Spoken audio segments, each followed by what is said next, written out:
Osmania hospital తరలింపు ప్రక్రియను ప్రభుత్వం వేగవంతం చేస్తోంది.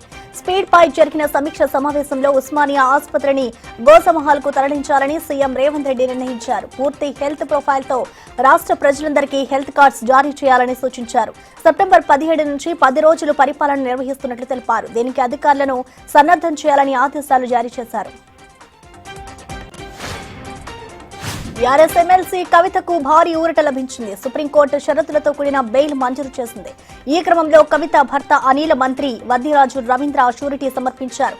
లిక్కర్ కేసులో సీబీఐ ఛార్జ్షీట్ దాఖలు చేయగా రేపు న్యాయస్థానం ముందు కవిత హాజరు కానుంది. అనంతరం హైదరాబాద్ కు బయలుదేరనుంది. జన్వాడ ఫామ్ హౌస్ కు వెళ్లిన ఇరిగేషన్ అధికారులు కొలతలు తీసుకుంటున్నారు. ఫామ్ హౌస్ అక్రమంగా నిర్మించారని ఇరిగేషన్ శాఖతో పాటు హైడ్రాకు ఇప్పటికే ఫిర్యాదులు అందాయి. ఆక్రమణ జరిగిందని రుజువైతే ఫామ్ హౌస్ కూల్చే అవకాశం కూడా ఉంది.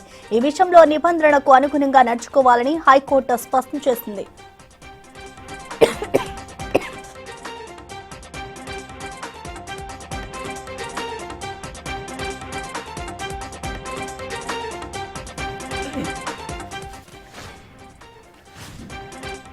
తెలంగాణ నుంచి రాజ్యసభ అభ్యర్థిగా అభిషేక్ మను సింఘి ఏకగ్రీవంగా ఎన్నికయ్యారు. రాజ్యసభ అభ్యర్థిత్వానికి 2 నామినేషన్లు దాఖలయ్యాయి. వీటిలో కాంగ్రెస్ నుంచి సింఘ్వి నామినేషన్ వేయగా స్వతంత్ర అభ్యర్థిగా పద్మరాజన్ 2వ నామినేషన్ దాఖలు చేశారు. ఎమ్మెల్యేలు బలపరచకపోవడంతో పద్మరాజన్ నామినేషన్ను ఎన్నికల సంఘం తిరస్కరించింది.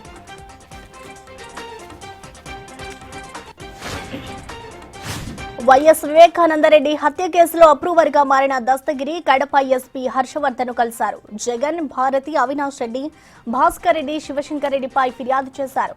5 ఏళ్లు వారంతా తనను ఇబ్బంది పెట్టారని పేర్కొన్నారు. కేసులో రాజీ కోసం డబ్బు ఆశ చూపారని తెలిపారు. తాను జైల్లో ఉన్నప్పుడు కడప జైలు సూపరింటెండెంట్ ప్రకాష్ హింసించారని ఆరోపించారు. ముంబై నటికి వేధింపులంటూ టీడీపీ చేస్తున్న ఆరోపణలపై సజ్జల రామకృష్ణారెడ్డి స్పందించారు. మేనిఫెస్టోలో ప్రజలకు ఇచ్చిన హామీలు అమలు చేయకుండా కూటమి ప్రభుత్వం అరాచక పాలన నుంచి ప్రజల దృష్టి మళ్లించడం కోసం ఇలాంటి పనులకు పాల్పడుతోందన్నారు. వైసీపీ ప్రతిష్టను దెబ్బతీయడం, ఆ పార్టీ నాయకుల వ్యక్తిత్వ హననం చేసేలా ప్రయత్నించిన వారిపై చట్ట ప్రకారం చర్యలు తీసుకుంటానంటూ సజ్జల ఒక ప్రకటన విడుదల చేశారు. హైడ్రా సిపి రంగనాథ్ ఇంటి వద్ద భారీగా భద్రత పెంచారనే ప్రచారంపై ఆయన స్పందించారు.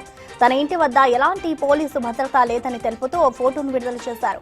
ఇంటి ముందు ఉన్న సెంట్రీ బాక్స్ ను కూడా తొలగించాలని సిబ్బందికి ఆదేశించడంతో దాన్ని కూడా తీసేశారని తెలిపారు. పార్వతీపురం మన్యం జిల్లా కొమరాడ మండలం వన్నం గ్రామంలో ఏనుగులు బీభత్సం సృష్టించాయి. 6 ఏనుగులు పంట పొలాలను ధ్వంసం చేశాయి. ఓ రైతును తొక్కి చంపాయి. ప్రస్తుతం గ్రామ సరిహద్దులోనే ఏనుగుల గుంపు తిరుగుతోంది. దీంతో ప్రజలు భయాందోళనకు గురవుతున్నారు. ఏ క్షణాన ఏం జరుగుతోందోనని ఏజెన్సీ ప్రాంతాల ప్రజలు బిక్కుబిక్కుమంటూ జీవిస్తున్నారు. కేరళ చిత్ర పరిశ్రమకు చెందిన association of Malayalam movie artist అధ్యక్ష పదవికి మోహన్ లాల్ రాజీనామా చేశారు. చిత్రసీమలో మహిళలపై లైంగిక వేధింపుల వివాదం సంచలనం సృష్టించిన వేళ ఈ నిర్ణయం తీసుకున్నారు. ఈ నేపథ్యంలోనే ఆయనతో పాటు మరో 17 మంది అమ్మకు రిజైన్ చేశారు.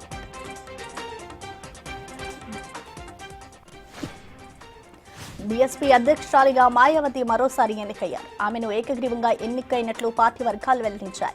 4 సార్లు ఉత్తరప్రదేశ్ సీఎంగా పనిచేసిన 68 ఏళ్ల మాయావతి రాజకీయాల్లోంచి తప్పుకుంటున్నారనే వార్తలొచ్చాయి. వాటిని ఖండించిన మరుసటి రోజే అధ్యక్షురాలిగా ఆమెను ప్రకటించారు. జూనియర్ డాక్టర్ హత్యాచారం కేసుతో కోల్కతా అట్టుడుకుతోంది.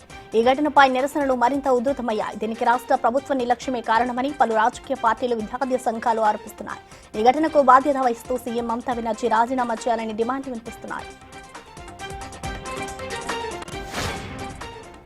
టైఫూన్ షాన్ జపాన్ను వణికిస్తోంది. దేశంలోని పలు ప్రాంతాలు ఈదురుగాలులతో అతలాకుతలమవుతున్నాయి. భారీ వర్షాల కారణంగా దేశ ప్రజలు తీవ్ర ఇబ్బంది పడుతున్నారు. షాన్ ప్రభావంతో రాకపోకలకు తీవ్ర అంతరాయం ఏర్పడింది. పలు విమాన సర్వీసులు, బుల్లెట్ రైళ్లను రద్దు చేశారు.